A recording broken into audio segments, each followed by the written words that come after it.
ലോക്സഭാ തെരഞ്ഞെടുപ്പിൽ സുഡാപ്പികളുടെ വോട്ട് വേണം, പക്ഷെ പരസ്യമായി പിന്തുണയ്ക്കേണ്ട. പ്രതിപക്ഷ നേതാവ് വി ഡി സതീശനും ആക്ടിംഗ് KPCC പ്രസിഡന്റ് MM ഹസനും പത്രസമ്മേളനം വിളിച്ചുകൂട്ടിയാണ് ഈ നിലപാട് വ്യക്തമാക്കിയത്.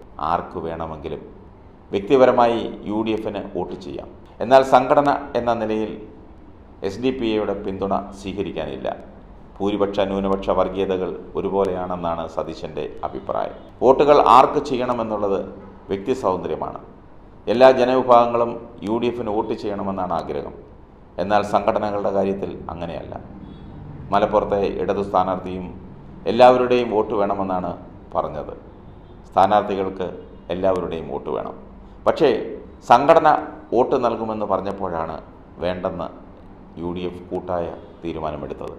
സുഡാപ്പി UDFന് പരസ്യ പിന്തുണ പ്രഖ്യാപിച്ചത് CPM വലിയ പ്രചാരണ ആയുധമാക്കിയിരുന്നു. വടക്കേ ഇന്ത്യയിലും മറ്റും ഈ വിഷയം BJP ആയുധമാക്കുമെന്ന ഭയവും കോൺഗ്രസിനുണ്ടായിരുന്നു. രാഹുൽ ഗാന്ധിയുടെ റോഡ് ഷോയിൽ കോൺഗ്രസിൻ്റേതുൾപ്പെടെ എല്ലാ ഘടകകക്ഷികളുടെയും പതാക ഒഴിവാക്കിയതുപോലും ഈ ആശങ്കയുടെ അടിസ്ഥാനത്തിലാണ്.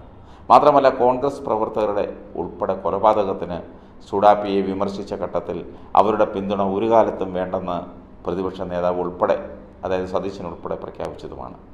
ഈ നിലപാടിൽ വെള്ളം ചേർക്കുന്നുവെന്ന ആരോപണം പരക്കെ ഉയർന്ന പശ്ചാത്തലത്തിൽ കൂടിയാണ് കോൺഗ്രസ് പരസ്യമായി SDPയെ തള്ളിപ്പറഞ്ഞത്. ഇപ്പോൾ ഒരു കാര്യം മനസ്സിലായല്ലോ, രഹസ്യധാരണയാകാം, പരസ്യമായി പാടില്ല.